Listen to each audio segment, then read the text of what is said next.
Good afternoon. It's a little bit of a different room than this morning. I'm sure you all know that I was up here earlier this morning off camera with some of your kids. It was a pleasure to be able to share a little bit of the White House experience with them, and I hope they enjoyed it. I think some of you have trained them very well. I hope they enjoyed their visit, and I'm glad they got an opportunity to visit with the President and the Vice President today. We have a bunch to talk about today about what the President's been doing, and he's got an executive order coming up, so we're going to try to get through it all. This morning, the President welcomed the President and Mrs. Macri of Argentina for an official visit.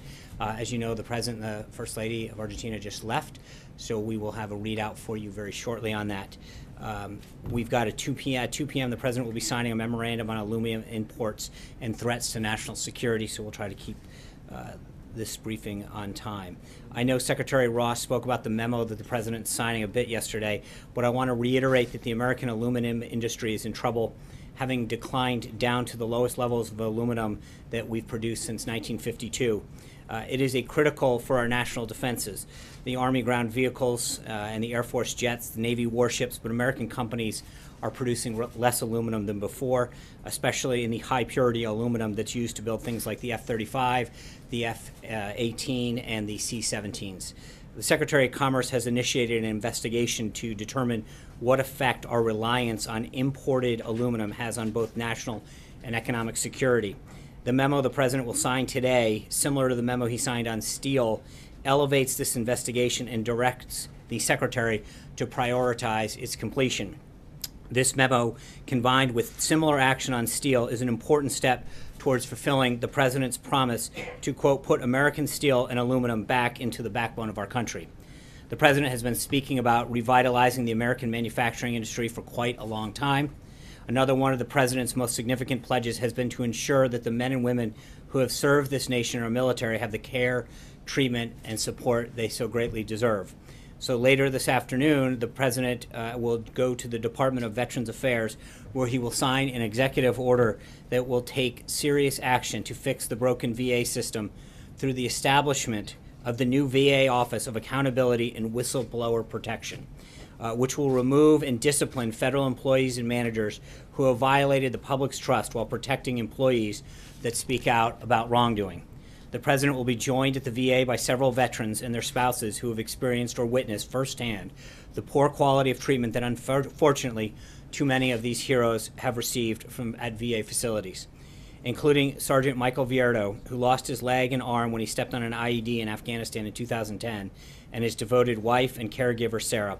The President is making it clear that the delays and improper care experienced by these veterans is unacceptable.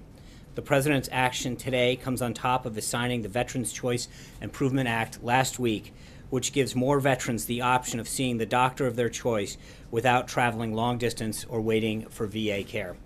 These actions, which are only the beginning of his plans to modernize the VA, the President is making it clear that the Trump administration will not accept anything but the best for those who have served our nation.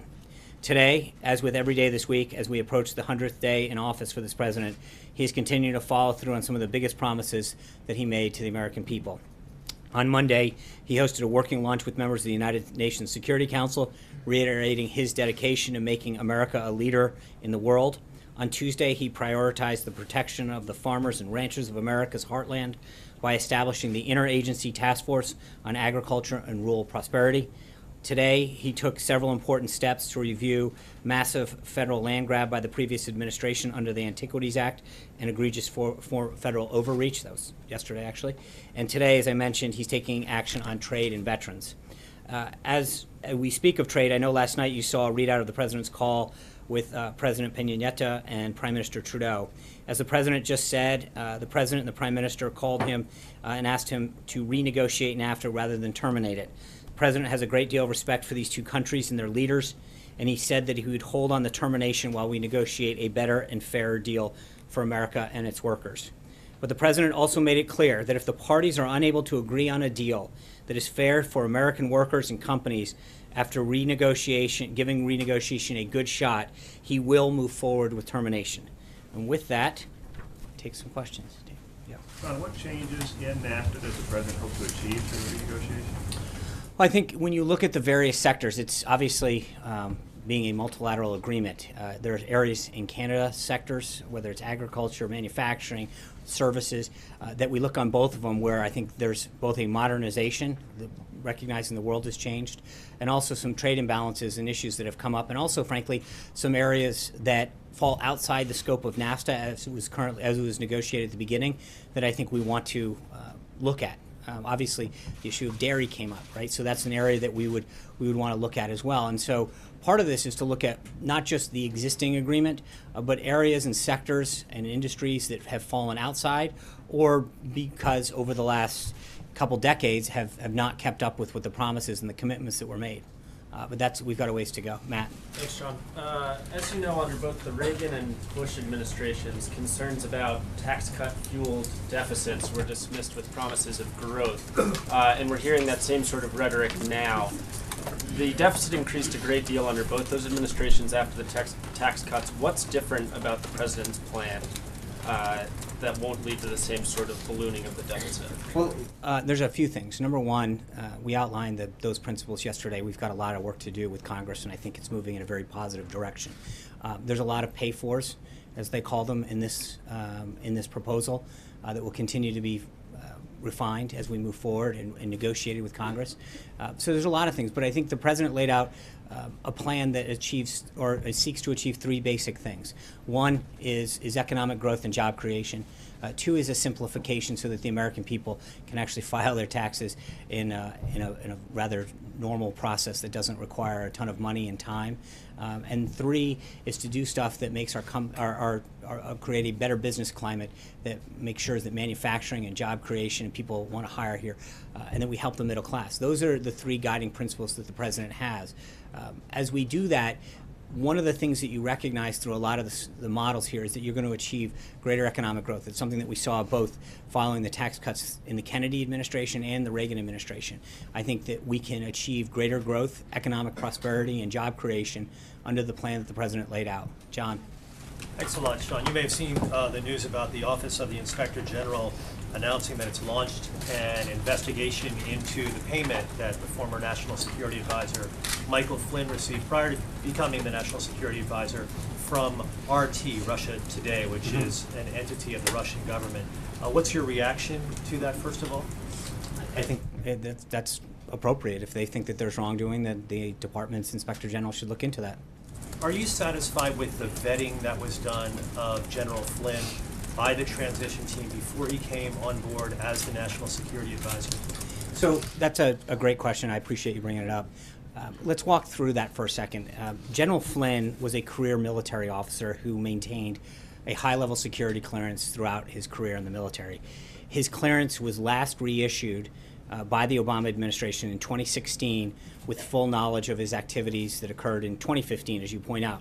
So the issue is, he was issued a security clearance under the Obama administration in the spring of 2016. The trip and transactions that you're referring to occurred in December of 2015, from what I understand. So, obviously, there's an issue that, as you point out, the Department of Defense Inspector General is looking into. We welcome that, but all of that clearance was made by during the Obama administration, and apparently with knowledge of the trip that he took. So that's how the process works, and I welcome the Department of Defense's IG's review. Jordan. If he wasn't fired by the president if he wasn't fired by the president for lying to the vice president, would he still have the job today, right here at the White House? I will just say that I think the president made the right call at the right time, and it's clearly paid off. Jordan. Thank you, John. Given the progress that congressional Republicans have made on the health care talks, does the president want a vote on that bill this week? He wants a vote when they have 216 votes, and I feel very good about the progress that's being made to get to that number. And I think Speaker Ryan's comments this morning indicate that it's moving in the right direction, and that should be good news for everyone in America as we move towards a system that creates a health care system that serves us and that makes sure that premiums don't skyrocket like they are now, and that we're able to see the doctors that we want to see and have plans that have competition with them. Amen. If there's no vote this week, the president won't be disappointed. I think the president wants a vote and wants a health care system as soon as possible, but that's going to be dictated by the speaker and the majority leader and the majority whip in the House when they feel they have the votes. That being said, as we've now maintained for the last several days, we feel very positive about the work that's being done to get to that and the reaction that we're having. As you recall, there was a lot of members that had initially had some problems, and we're very pleased with the reaction, the public reaction that they are having to what is currently been negotiated, and I think it's only getting bigger, and that's welcome news. Amen. Thanks, John. On the president's tax plan, we've been getting a little bit of mixed signals here on exactly what his vision is in terms of retirement savings. Can you lay out what the president's vision is for 401ks and particularly tax deductions surrounding those? Does the president imagine removing those deductions entirely along with the other deductions, or is he going to protect those? So the Secretary of the Treasury and Director Cohen yesterday both talked about that the current plan right now both protects charitable giving and mortgage interest, and that's it. As we move forward with negotiations in the House and the Senate, that plan will continue to flesh out. But one of the benefits of the tax plan on the individual side in particular is by expanding the standard deduction to $24,000 for a married couple. That really effectively creates a bracket of zero taxes for many, many Americans, and that's good news. We're going to see more and more Americans get some relief that they so desperately need. These tax deductions, though, of course, comes with its own group, its own lobby, its own interest group. Yes. They fight very hard for these things. Are you guys prepared for a battle on all those tax deductions, eliminating all of those? I mean, politically, that's a big lift. Well, I think the one interest that the president's going to fight for are the American people and the American worker. That's what he made his entire campaign about, is putting America first, and he's going to fight hard. His special interest is the American people, and making sure that whether it's putting more money in their pocket or making sure that the economic growth leads to more jobs and greater manufacturing, that's the one interest that he's fighting for every day. So we'll do battle with whoever we have to achieve a greater outcome for Americans and American workers. Zeke. General Flynn. General Flynn. First, you said earlier, you emphasized the Obama administration had reissued his clearance last year. Yeah. So, is the implication there that we should be taking that if the Trump administration was the one adjudicating his clearance this year, he would not have been issued that clearance? Now that the White House knows everything that there is about General Flynn. No, I think I'm just making sure people understand the process and how it works. And the way a process works is that if you have a top security clearance, you fill out a form. There's an investigation done. You are reinvestigated every 5 years if you are able to maintain that clearance. And whoever owns that clearance, whether it's the FBI or the Department of Defense, goes out, does the investigation. In between that period, you're responsible for updating the information that you've provided in accordance with the agency that issued that. My only point is that when General Flynn came into the White House, he had an active security clearance that was issued during the Obama administration with all of the information that's being discussed that occurred in 2015. So I guess my only point is to explain how the process works and who adjudicated that. So you're not implying wrongdoing on the part of No, that's why the Department of Defense Inspector General's looking into this to see how that process works. But I think it's important for folks to understand that when someone applies for a clearance, they get that clearance. It's issued at the top security clearance level for 5 years, and that the person who has been issued it then has a legal obligation to update the issuing agency any variances in what they supplied as information to obtain that clearance. Finally, when you were here on February 14th, the morning after General Flynn was fired by the president, you said that the president asked him to leave the White House because of the situation regarding the phone call to Russian ambassador and the vice president, but also, quote, a series of other questionable instances.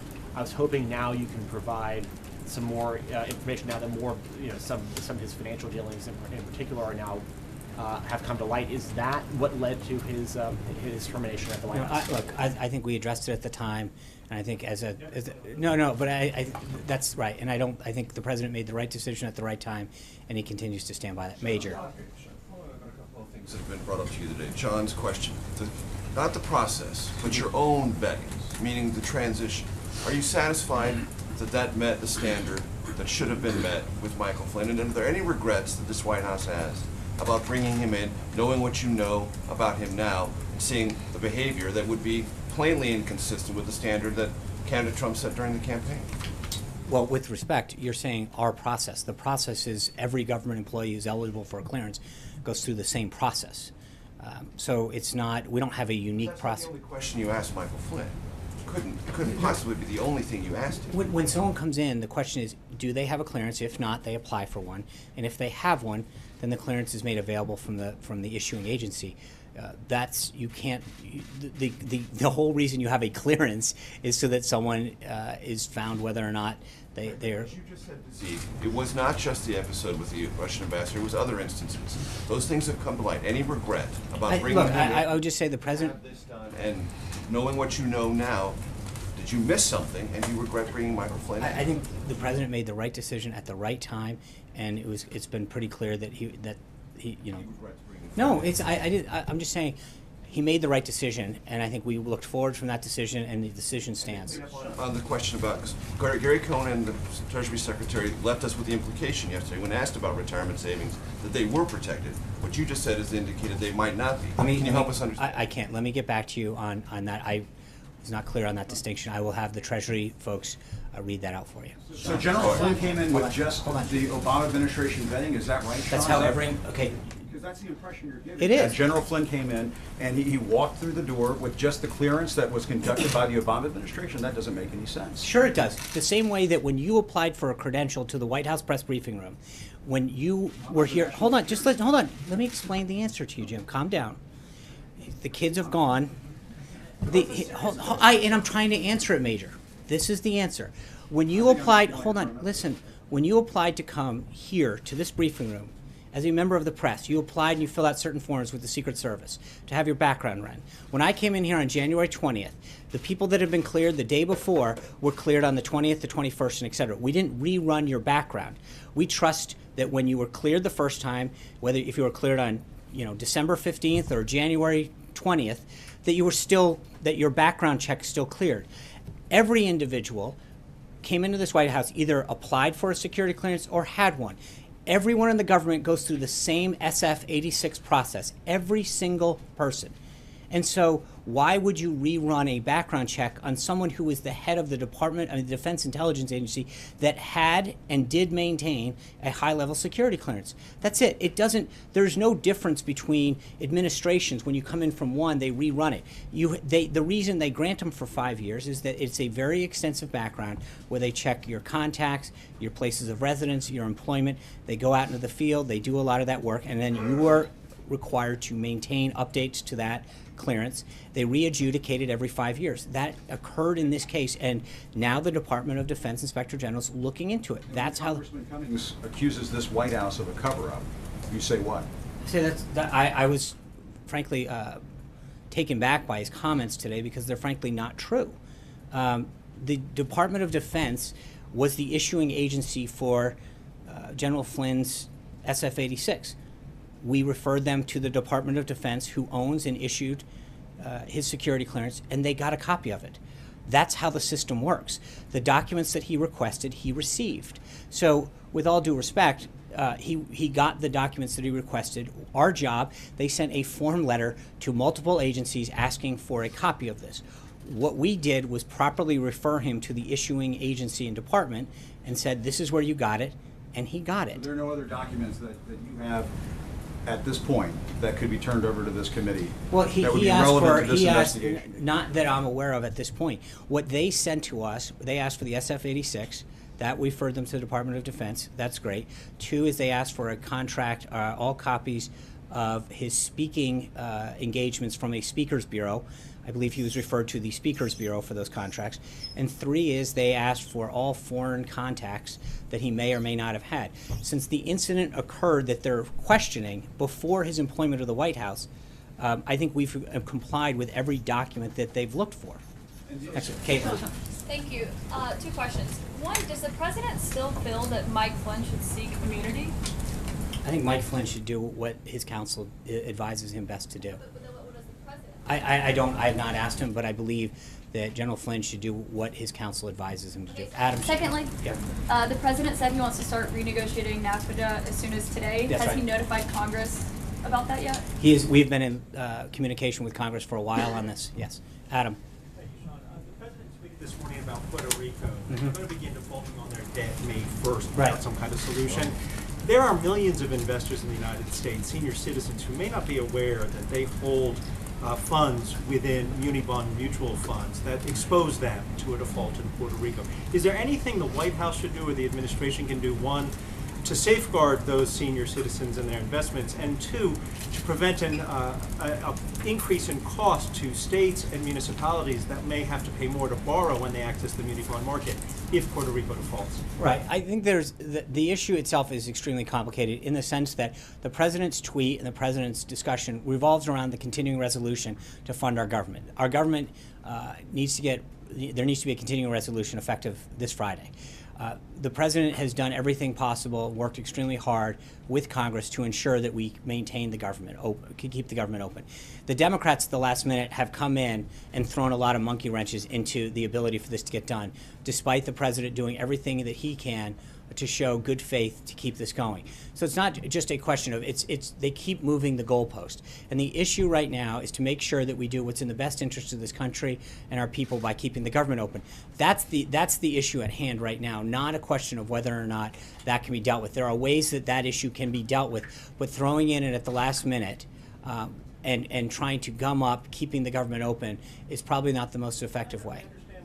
The CR is different, but Puerto Rico defaults with or without the CR. Is the administration working with again, Puerto and Rico? I think that is a separate issue that needs to be addressed by Congress in terms of how it gets done. I think that the method right now is to make sure that we do everything in our power to keep the government open effective Friday. George.